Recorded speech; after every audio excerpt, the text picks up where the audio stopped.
अन्यवादिकारस्ते मां फलेषु कदाचन, सिर्फ कर्म करो, फल की चिंता मत करो। वो कर्म कौन सा है? क्या ये वो कर्म है जो आप और हम डेली लाइफ में करते हैं, अपनी अपनी नौकरी बचाने के लिए, अपना व्यवसाय करने के लिए, अपने धंधे को और बड़ा करने के लिए, अपने बिजनेस को और आगे ले जाने के लिए? नहीं। ये कौन सा कर्म है, इसके बारे में भी इस चैप्टर में बात होती है। इस अध्याय की शुरुआत होती है जब धनुर्धर अर्जुन शोक कर रहे होते हैं, कह रहे होते हैं कि अगर मैं युद्ध करूंगा तो मुझे दुख प्राप्त होगा, अपनों को मार करके कैसे सुख प्राप्त हो सकता है। वाकई में अगर आप समझें तो अर्जुन को कौरवों को मारने में आपत्ति नहीं थी। उनको जो अपनी आंखों के सामने वो बुजुर्ग दिख रहे थे, जिसमें पितामह भीष्म थे, वो बुजुर्ग जिसमें आचार्य द्रोण थे, आचार्य कृपाचार्य थे, उनको मारने में अर्जुन को लग रहा था कि ये बड़ा मुश्किल होने वाला है। तो बुजुर्गों को कैसे मारा जा सकता है, कैसे इस युद्ध में आगे जाया जा सकता है, बहुत सारी रूढ़ियां जो थी उनका सहारा अर्जुन ने लेना शुरू किया। क्या अर्जुन घबरा चुके थे? बिल्कुल घबरा चुके थे। अब अर्जुन को जरूरत थी मोटिवेशन की, सच्चाई को जानने की। हालांकि उन्होंने बहुत सारे सिद्धांत बताए, बहुत सारी रूढ़ियां जो थी वो सामने लेकर आए, लेकिन अभी तक भगवान श्री कृष्ण ने कुछ कहा नहीं। वो इसी दूसरे अध्याय में अर्जुन की उन तमाम रूढ़ियों को मिटाने की कोशिश करते हैं, अर्जुन को बताने की कोशिश करते हैं कि सत्य क्या है और मिथ्या क्या है। वो क्या है जो हमेशा शाश्वत रहने वाला है, जो आज में है वो कई बार मिथ्या होता है, क्योंकि वो कल नहीं था और ना ही आने वाले कल में होगा।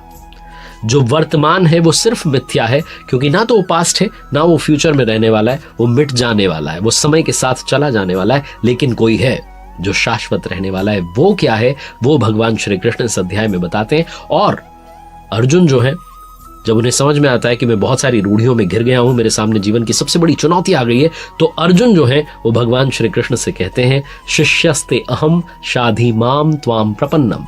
जीवन में जब आप तमाम चुनौतियों में घिर जाते हैं, तब आपको समझ में आता है कि जीवन का वास्तविक अर्थ समझने के लिए मुझे किसी योग्य सदगुरु की आवश्यकता है, किसी आध्यात्मिक गुरु की आवश्यकता है। और अर्जुन के सामने तो साक्षात भगवान स्वयं खड़े थे, इसलिए कह देते हैं अर्जुन, शिष्यस्ते अहम शाधि माम त्वाम प्रपन्नम। आइए आगे बढ़ते हैं और इस अध्याय को विस्तार में समझते हैं। जब धनुर्धर अर्जुन एक के बाद एक रूढ़ियां गिनाने लगे, कहने लगे कि बहुत सारा नुकसान होने वाला है, सिर्फ मैं ही नहीं आप भी पाप करने के लिए उद्यत हुए हैं, तो भगवान श्री कृष्ण ने अर्जुन से कहा, श्री भगवान उवाच, न त्वेवाहम जातु नासम न त्वम नेमे जनाधिपा न चैव न भविष्यामः सर्वे वयमतः परम। न तो ऐसा है कि मैं यानी कि सदगुरु भगवान किसी काल में नहीं थे, और ना ऐसा है कि तू यानी कि अनुरागी अधिकारी यानी कि अर्जुन किसी और काल में नहीं होंगे, और ना ऐसा है कि जनाधिपाह यानी कि जो अहंकार जनों में पाया जाता है, जो कहीं राजसी प्रवृत्ति के लोगों में आ जाता है कि मैं सबसे बेहतर हूं, ये किसी काल में नहीं पाया जाएगा, ये हमेशा रहने वाला है। वो कहते हैं कि सदगुरु जो हैं, महापुरुष जो हैं, वो हर काल में विद्यमान होते हैं, कई बार लोग उन्हें पहचान नहीं पाते हैं।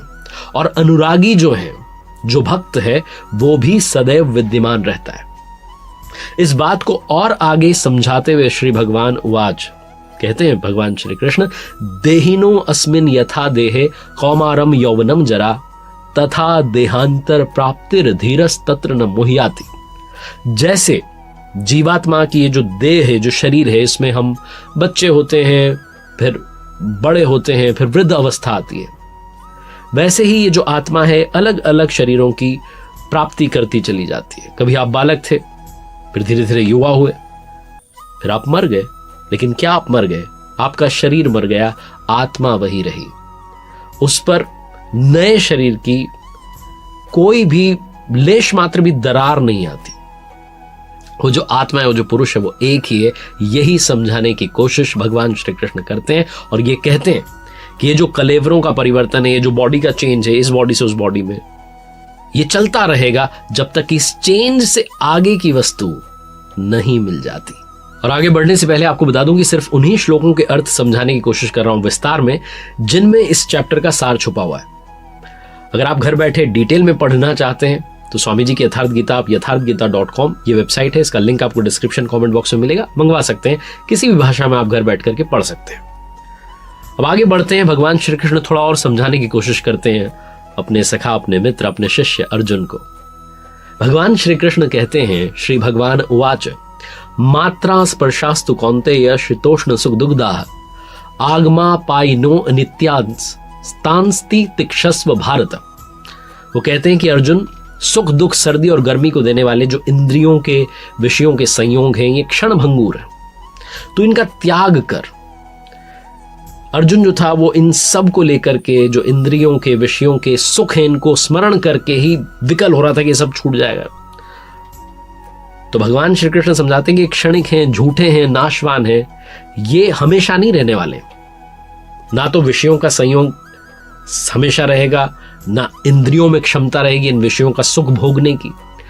ये सब टेम्पररी है, ये समझाने की भगवान श्री कृष्ण कोशिश करते हैं, बताते हैं। लेकिन आप इस श्लोक में समझिए कि जो कुरुक्षेत्र, जहां कहा जाता है कि बहुत कम समय में युद्ध हो गया, क्या वहां इतने सारे मौसम आ गए कि अर्जुन को ये सब सहना पड़ रहा है? भगवान कह रहे हैं कि तू इसको सहन कर, सर्दी को, गर्मी को। असल मायने में ये जो युद्ध है, ये गीतोक्त युद्ध जो है, ये बाहरी युद्ध नहीं है।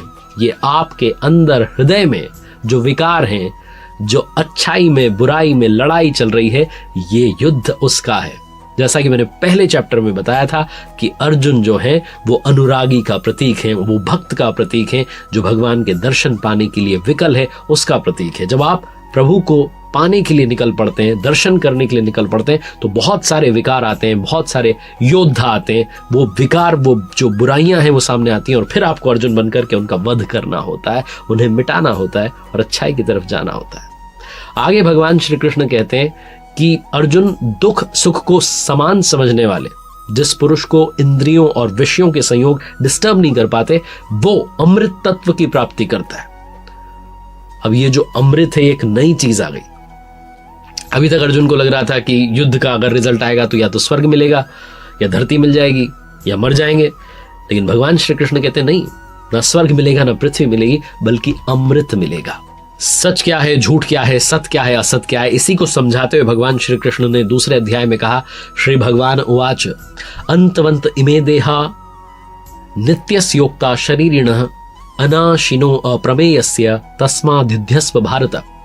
अविनाशी अप्रमेय नित्य स्वरूप आत्मा के जितने सारे शरीर हैं सब नाशवान हैं, इसलिए अर्जुन तो युद्ध कर।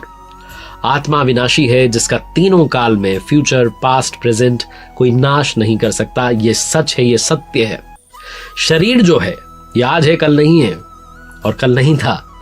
ये असत है, ये सिर्फ एक मिथ्या है, भ्रम है, जिसका तीनों कालों में अस्तित्व नहीं है। ये नष्ट हो जाएगा, गायब हो जाएगा। आगे कहते हैं, न जायते मृते वा कदाचि नायम भूत्वा भविता वा न भूयः अजो नित्यः शाश्वतो अयम पुराणो न हन्यते हन्यमाने शरीरे। आत्मा जो है ये किसी भी काल में न तो जन्मता है न मरता है, सिर्फ वस्त्र बदलता रहता है, क्योंकि ये आत्मा होकर के कुछ और होने वाला नहीं है। यह जन्मा है, नित्य है, शाश्वत है, पुरातन है। शरीर के नाश होने पर भी इसका नाश नहीं होता। आप और हम आत्मा के उपासक हैं। इस दुनिया में आप और हम अगर आत्मिक पथ पर चल पड़े हैं तो हम सनातनी बन चुके हैं, क्योंकि ये शाश्वत रहने वाली है। इस दुनिया में जो कोई भी जिस किसी भी धर्म में है, अगर एक आत्मा का उपासक है तो वो सनातन का उपासक है, वो आत्मा का उपासक है। इसी को आगे समझाते हुए भगवान श्री कृष्ण कहते हैं, वासांसी जीर्णानि यथा विहाय नवानि गृह्णाति नरोपराणि तथा शरीराणि विहाय जीर्णा न्यन्यानि संयाति नवानि देहि। जीर्णानि वासांसी, जीर्ण शीर्ण पुराने कपड़ों को त्याग करके, जैसे हम नए कपड़े पहन लेते हैं, ठीक वैसे ये जो जीवात्माएं, जो आत्मा है, ये शरीरों को त्याग करके दूसरे नए शरीर को धारण कर लेती है। आप कहेंगे जीर्ण यानी कि खराब होने पर अगर नया शरीर धारण करना है तो बच्चे क्यों मर जाते हैं? वो तो आते से ही मर जाते हैं, कई बार एक दिन में बच्चा मर जाता है। ये जो वस्त्र है इसको तो और डेवलप होना चाहिए था, ये खराब होता, जीर्ण होता, फटने लगता, तब शायद मृत्यु होनी चाहिए थी, ऐसा लोग सोचेंगे। स्वामी जी यथार्थ गीता में कहते हैं कि जब संस्कार जीर्ण होने लगते हैं ना तो शरीर छूट जाता है। शरीर हमारा संस्कारों पर आधारित है। अगर आपके संस्कार अगले पल के नहीं है तो आपको कोई रोक नहीं सकता, आप चले जाएंगे। एक श्वास ज्यादा नहीं जी सकता। ये जो पुरुष है ये जैसा निश्चय वाला होता है वैसा ही यहां से मरकर जाने पर होता है। अपने संकल्प से जो शरीरों में पुरुष उत्पन्न होते हैं, अपने संकल्प से बनाए हुए जो संस्कार है उनसे आप आगे बढ़ते हैं। आप जिस तरीके के कर्म करते जा रहे हैं उसी तरीके के संस्कार बनाते जा रहे हैं। आगे भगवान श्री कृष्ण कहते हैं, नैनम छन्दन्ति शस्त्राणि नैनम दहति पावकः न चैनम क्लेदंत्य पापो न शोषयति मारुतः। इसके बारे में भगवान श्री कृष्ण कहते हैं कि इस आत्मा को शस्त्र भी नहीं काट सकते, अग्नि इसको जला नहीं सकती, जल इसे गीला नहीं कर सकता, वायु इसे सुखा नहीं सकती। ये अछेद्य है, इसको छेदा नहीं जा सकता। ये अदहाय है, इसको जलाया नहीं जा सकता। ये अक्लेद्य है, इसको गीला नहीं किया जा सकता। आकाश इसे अपने में समाहित नहीं कर सकता। ये सर्वव्यापक है, अचल है, स्थिर रहने वाली है और सनातन है। अर्जुन ने कहा था कुल धर्म सनातन है। भगवान श्री कृष्ण दूसरे अध्याय में समझाते हैं कि आत्मा सनातन है। अगर तुम आत्मा के उपासक बनते हो तो तुम सनातन के उपासक बनोगे, सही रास्ते पर चल निकलोगे। अब अगर आप मान लीजिए किसी से कहते हैं कि ये काम करना है, तो आप उसे उसके फल के बारे में बताते हैं कि भाई ये काम करोगे तो ये तो मिल ही जाएगा तुम्हें, तो थोड़ा सा मोटिवेशन जो है चाहिए होता है, रिवॉर्ड्स बताने होते हैं। तो भगवान श्री कृष्ण भी अपने शिष्य अर्जुन को मोटिवेट करते हैं, कहते हैं कि हतो वा प्राप्स्यसि स्वर्गम जित्वा वा भोक्ष्यसे महीम तस्मादुत्तिष्ठ कौन्तेय युद्धाय कृत निश्चय। इस युद्ध में युद्ध करते करते मर जाते हो तो स्वर्ग प्राप्त करोगे, और अगर जीत जाते हो युद्ध करते करते तो महामहिम की स्थिति प्राप्त करोगे। इसको थोड़ा डिफाइन करता हूं। लोगों को ऐसा लगता है कि आकाश में स्वर्ग है।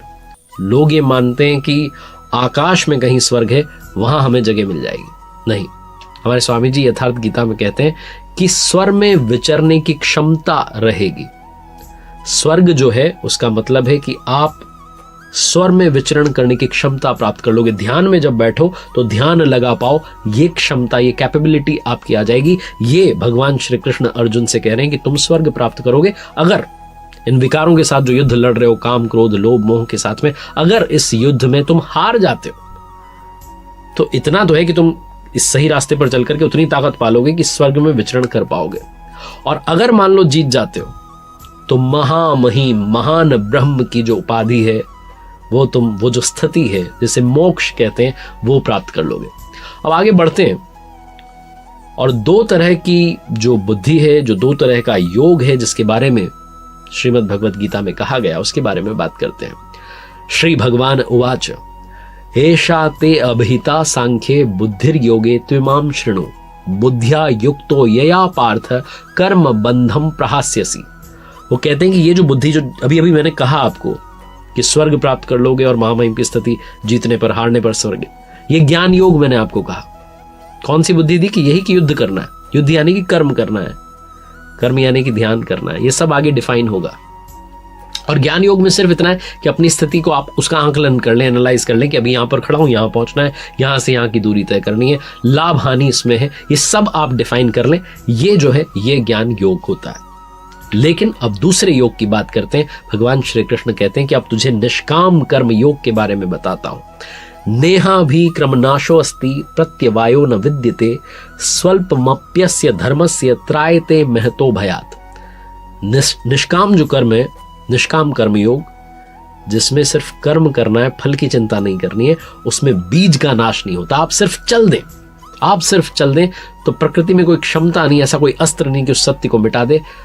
कुछ समय के लिए पर्दा डल सकता है, लेकिन वो पर्दा फिर से हट जाएगा। आप अगर एक बार सही रास्ते पर आ गए तो आप अनेक जन्म संसिद्ध स्ततो याति पराम गतिम।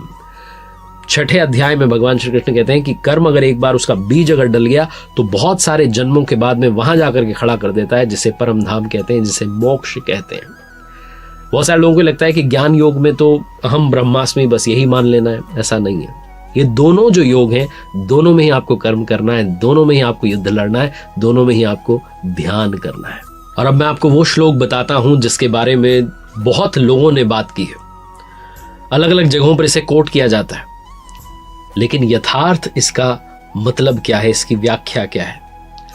श्री भगवान उवाच कर्मण्येवाधिकारस्ते मां फलेषु कदाचन मां कर्म फल हेतुर्भुर्मा ते संगो अस्त्व कर्मणि। हे अर्जुन, तेरा कर्म करने में अधिकार है, फल में नहीं। ये कई बार आपने सुना होगा कि सिर्फ कर्म पर ध्यान दीजिए, फल पर नहीं। लेकिन ये जो श्लोक है, ये जो बात है, ये कही गई है निष्काम कर्म योग के बारे में।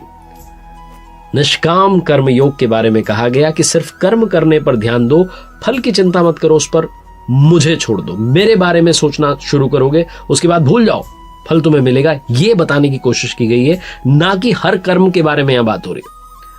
बहुत सारे लोग इस कोट को बहुत जगहों पर लगाते हैं, बोलते हैं कि कर्म करो फल की चिंता मत करो। सांसारिक मोह माया के जो काम आप कर रहे हैं, जो बिजनेस आप चला रहे हैं, आप नौकरी कर रहे हैं, वहां आपको फल की चिंता करनी होगी। फल की चिंता नहीं करेंगे तो शायद आप अच्छा काम नहीं कर पाएंगे, अपने आप को, अपनी स्किल्स को सुधार नहीं पाएंगे। लेकिन यहां भगवान श्री कृष्ण अपने शिष्य अर्जुन से कहते हैं, सखा से कहते हैं कि हे अर्जुन, कर्म करने में अधिकार रखो, फल की चिंता मत करो। और साथ में भी कहते हैं कि अकर्म में, यानी कि कर्म नहीं करना है, इसमें आसक्ति पैदा मत करो कि मैं तो कर्म ही नहीं करूंगा, सब कुछ आप पर छोड़ दूंगा। ऐसा नहीं है, तुम्हें सिर्फ कर्म करना है, तुम्हें सिर्फ ध्यान करना है। फल की चिंता नहीं करनी है कि मुझे महामहिम की स्थिति मिलेगी, स्वर्ग मिलेगा, वो सब मुझ पर छोड़ दो। ये भगवान श्री कृष्ण कहते हैं कि जब आपने ध्यान करना शुरू किया निष्काम कर्म योग के जरिए, इस माध्यम से, तो फिर आप फल की चिंता मत करो। ये इस श्लोक का यथार्थ सार है।